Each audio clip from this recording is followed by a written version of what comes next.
Hey everyone, welcome back to MangaMinute.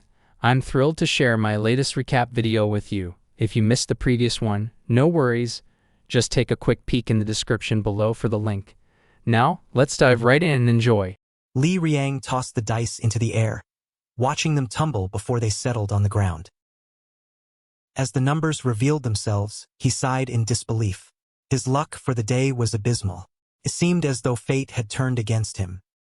He muttered to himself about the misfortune that awaited him. How even if he were to fall backward, his nose could break, and even something as harmless as silk might cut his hand, leaving a scar. The omen was clear.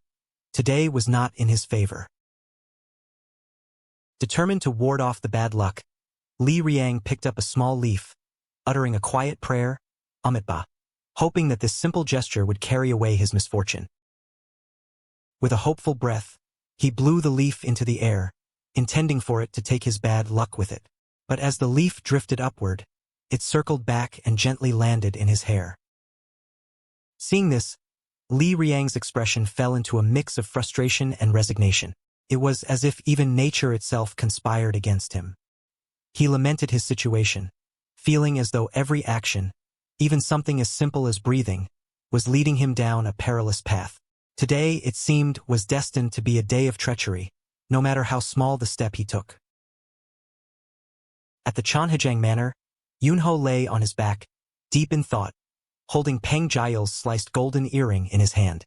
His eyes were fixed on the ornament as he murmured to himself, reflecting on his earlier hesitation.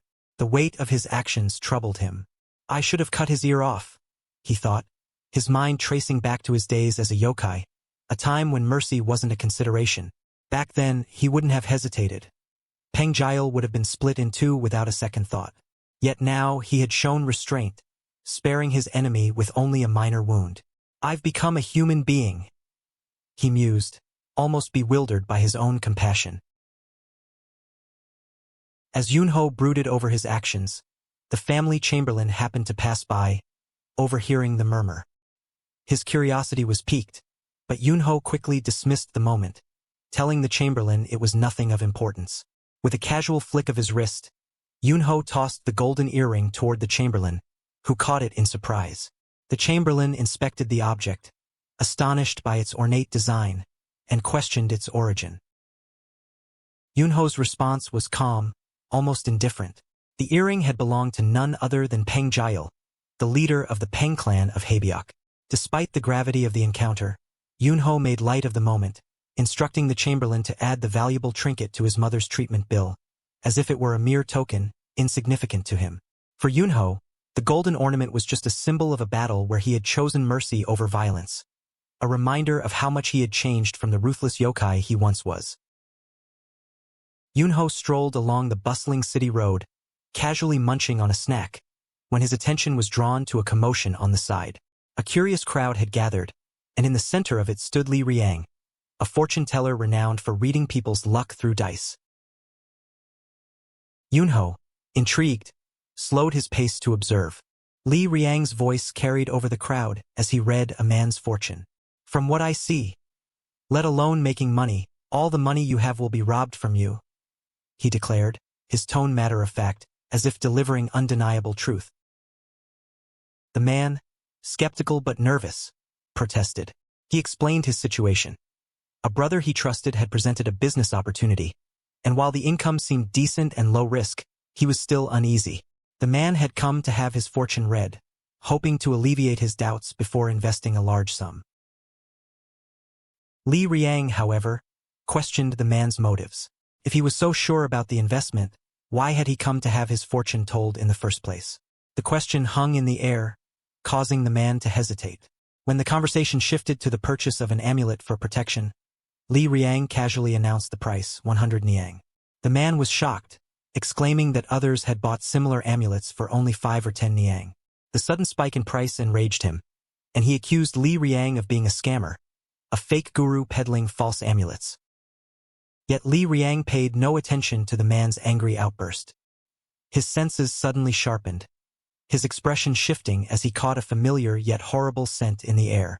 Without warning, panic overtook him. He spun around, shouting frantically to the crowd, "It's a yokai! Yokai!" A yokai has appeared. As the fortune teller, Li Riang, bolted from the scene in a panic, the crowd began murmuring among themselves, their voices rising in confusion and suspicion. Seeing him run away like that, he must be a scammer, one person muttered, disbelief spreading through the gathered onlookers. Another quickly chimed in, fanning the flames of doubt. Oh my, was he really a scammer? No wonder he looked somewhat strange. A yokai in this day and age? Impossible. The crowd, now distracted by their own chatter, seemed to dismiss the possibility of anything supernatural. Yet, amid their skepticism, Yunho stood at the edge of the group, his eyes narrowing in confusion. He had clearly seen the fortune teller glance his way before fleeing in terror, and the word yokai echoed in his mind. Taken aback, Yunho silently pondered the situation. What? He obviously saw me and called me a yokai. The thought lingered, unsettling him. Though he had long left behind his days as a yokai, the reaction of the fortune teller raised questions. Had his past somehow seeped through? Had Li Riang, with his peculiar intuition, sensed something lingering in Yunho that others could not? As the crowd dispersed, dismissing the incident as a scam, Yunho remained, his mind swirling with uncertainty, trying to understand what Li Riang had truly seen in him. Li Riang sprinted away from the city, his heart pounding with fear and frustration. He lamented aloud, convinced that the scent he had detected earlier was indeed from a yokai. The realization that he had encountered such a being on this very day only heightened his anxiety. In his haste, he muttered curses, lamenting how yokai should remain hidden deep in the mountains, far from the reach of fortune-tellers like himself. But fate had other plans. As Li Riang pushed himself to run faster, a branch unexpectedly flew into his path, causing him to stumble and fall to the ground. He looked up to see Yunho approaching with a calm and unperturbed demeanor. Yunho, observing the fallen fortune-teller, addressed him with a hint of reproach. He had been searching for Li Riang for some time, his patience wearing thin. The fortune-teller's bewildered response came quickly, laced with anger and fear. Li Riang accused Yunho of audacity, questioning how a yokai could roam the human realm without fear of divine retribution. In a desperate act, Li Riang threw a talisman at Yunho, hoping to ward off the supposed yokai. As the talisman struck Yunho's chest, he couldn't help but ponder the fortune-teller's misguided belief.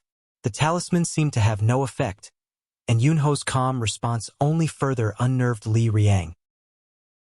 Seeing that his talisman had failed, Li Riang frantically threw more talismans at Yunho, hoping to overpower him.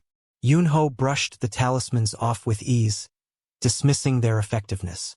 He then moved swiftly toward Li Riang, grabbing him firmly by the collar. Unable to escape, Li Riang's defiant mutterings filled the air, his frustration evident. With Li Riang subdued and cornered, Yunho's tone remained even and controlled. He offered the fortune-teller a chance to sit down and talk, his calm demeanor starkly contrasting with the chaos that had unfolded. Yunho stood in quiet contemplation, his thoughts turning to the profound encounter he once had with Tathagata. The memory still echoed within him, the moment when he had been granted the chance to live as a human, free from the existence of a yokai. It had been a divine blessing, a transformation that, in his mind, was unquestionable. He was human now, no longer bound by the nature of a yokai. Yet something troubled him. The fortune-teller, that messy-headed punk who seemed to peer beyond the veil of appearances, stubbornly insisted otherwise. To him, Yunho was still a yokai, despite the change that even Tathagata had decreed. It was absurd. There was no way that Tathagata, in all his wisdom, could have made a mistake. Li Riang, the fortune-teller, stood his ground. There was a distance between them, not just physical but one born from their differing views of reality. To Li Riang, no matter how convincing Yunho's human form appeared to others, he could not be deceived. His sharp senses, honed over years and even acknowledged by his own teacher, told him the truth that no one else could see. To him, Yunho was undeniably a yokai. A talisman flew from Li Riang's hand, aimed at Yunho, but the object had no effect. Yunho's irritation grew. He had already explained he was not a yokai. Yet Li Riang's certainty was unwavering, his senses telling him otherwise. How could such conviction be based solely on instinct? There was no grand reasoning behind it, no evidence beyond a feeling that Yunho found entirely flawed. In his mind, senses were fickle, half right, half wrong at best. He had expected more from someone like Li Riang, who carried himself with such confidence. But instead, the fortune-teller's entire argument rested on the unreliability of his instincts. Despite his certainty, Li Riang found himself unable to answer when challenged. If Yunho were truly a yokai, why had the talisman failed? It was a question that struck at the heart of his belief, leaving him momentarily uncertain. And in that uncertainty, Yunho saw an opportunity to drive the point home. Li Riang's unwavering certainty faltered, and for the first time, a note of hesitation entered his voice. Inwardly, Li Riang wrestled with the doubt gnawing at his senses. Could he have been wrong? The thought was unsettling. His instincts had never led him astray before, yet here he stood, unable to prove what he believed so deeply. He began to withdraw, apologizing for his impoliteness, eager to end the encounter. But Yunho, still frustrated by the accusation and the insult to his humanity, refused to let him leave so easily. Yunho's pride flared. How could someone accuse him of being a yokai, and then simply walk away as though nothing had happened? He had been wronged, treated as something he was not, and he demanded that Li Riang take responsibility for his actions. But the fortune-teller, sensing the tension escalating, pleaded for leniency, hoping to escape without further conflict. Yet, Yunho's indignation was not so easily dismissed. Li Riang had crossed a line, and Yunho was determined not to let the matter slide. Yunho observed Li Riang with a knowing glance, a spark of recognition in his eyes. He could sense something unique about the fortune-teller, an ability far beyond what most could perceive. The presence of celestial spirits, an elusive and powerful force, seemed to surround Li Riang. Yunho was certain that the young man could read them as well. There was a subtle confidence in Yunho's expression, almost as if he was testing Li Riang, waiting for him to confirm what Yunho already suspected. Li Riang, caught off guard, met Yunho's gaze with suspicion. How could the stranger know about his ability to read celestial spirits? It wasn't a skill that many could detect, let alone understand. And yet, Yunho stood there, self-assured, as though this knowledge was second nature to him. It seemed that the fox yokai, or rather the man who once was a yokai, possessed insights that even Li Riang couldn't fully grasp. With a slight smirk, Yunho couldn't help but boast inwardly about his own keen senses. If Li Riang trusted his instincts, so too did Yunho. His ability to read people, to perceive what lay beneath the surface, was something he took great pride in. It was a trait that had served him well, and now it gave him an edge in this unexpected encounter. After a brief pause, Yunho decided to introduce himself. He offered his name with a casual tone, expecting Li Riang to respond in kind. The fortune-teller, still wary but bound by social formality, gave his own name in return, Li Riang. It was a simple exchange, but it set the stage for something more. Yunho, now feeling a sense of familiarity between them, made an unexpected demand, telling Li Riang to follow him. Confusion crossed Li Riang's face. Why would he follow this stranger? He had only met Yunho moments ago, and yet the man acted as though they were already connected by fate. But Yunho, ever observant, had noticed the fatigue in Li Riang's stance, the slight weariness that clung to him after their earlier confrontation. He pointed it out without hesitation, noting that Li Riang must have exhausted himself from running, both physically and mentally. Hunger surely had set in by now. Yunho's offer, though casual, was firm. He wasn't about to let the fortune-teller simply walk away. There was more to this encounter, and Yunho seemed intent on seeing it through.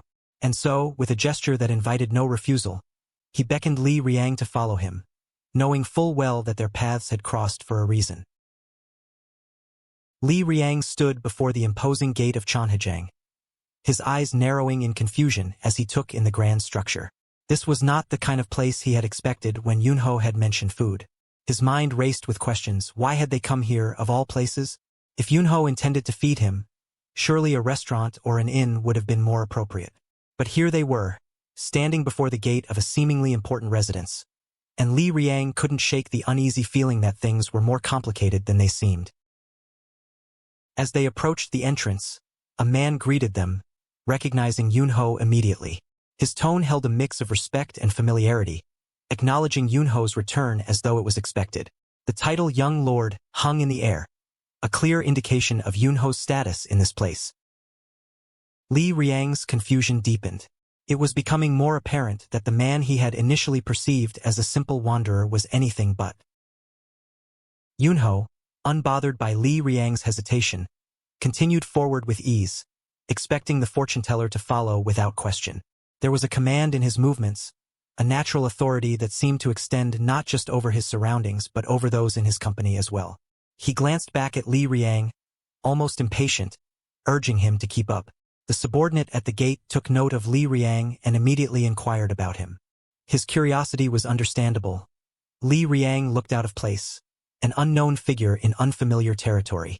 Yunho's response was casual, dismissive even, as he referred to Li Riang as nothing more than a wandering fortune-teller. As Li Riang sat down, ready to eat the meal placed before him, the realization struck him. He had been led into the estate of none other than the young lord of Chanh. The weight of that title was not lost on him. It explained much of Yunho's commanding presence and the respect he commanded from those around him. Still, the situation felt surreal. Only a short time ago, he had clashed with this man over whether he was human or yokai, and now he was about to eat at his table.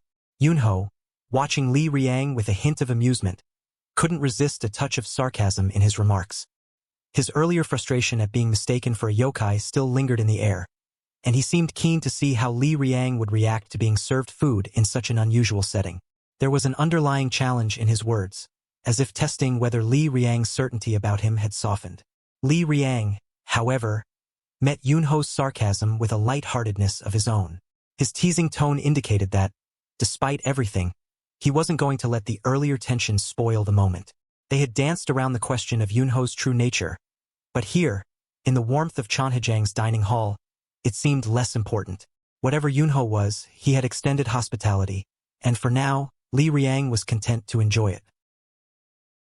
He stood before Yunho's father, a man of wealth and prestige, offering a polite and respectful greeting. Li Riang's words, laced with wisdom, reflected his belief in the balance of fortune, noting that after a streak of bad luck, good fortune often followed in subtle ways. The meeting with the prominent merchant was not merely chance in Li Riang's eyes.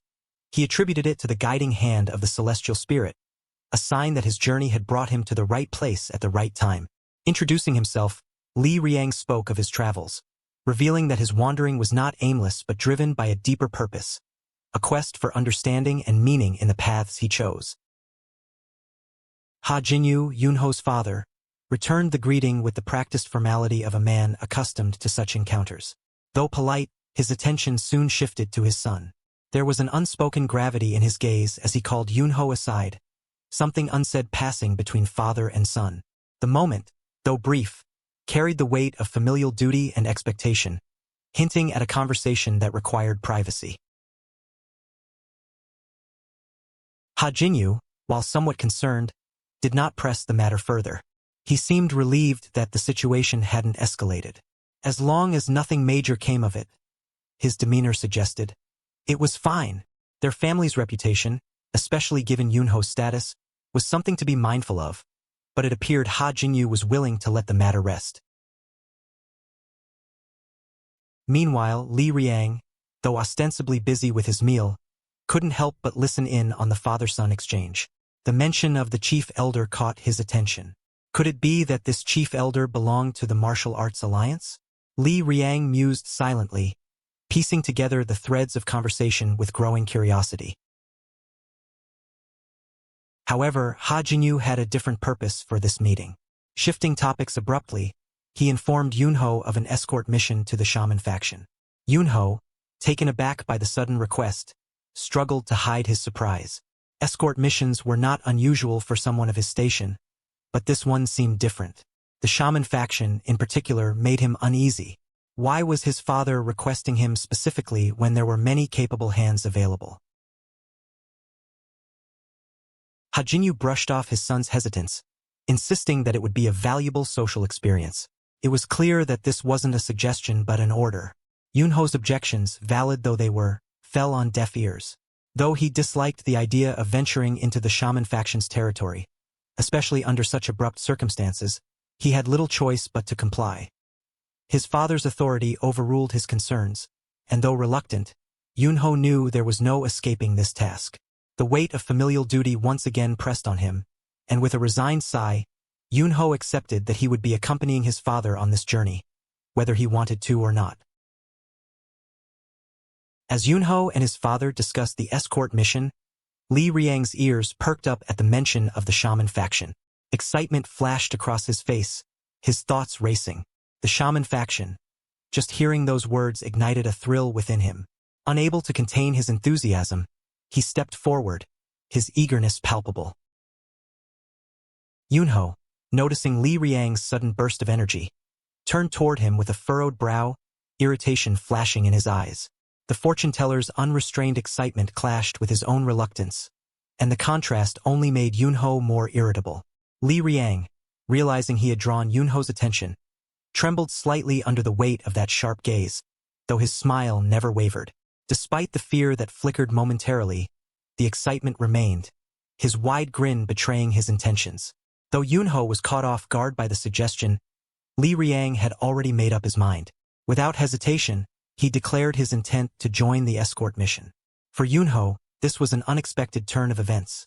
He hadn't anticipated that the wandering fortune-teller, of all people, would want to accompany him. But Li Riang's enthusiasm left no room for argument, and his decision seemed set, leaving Yunho to grapple with yet another twist in an already complicated day.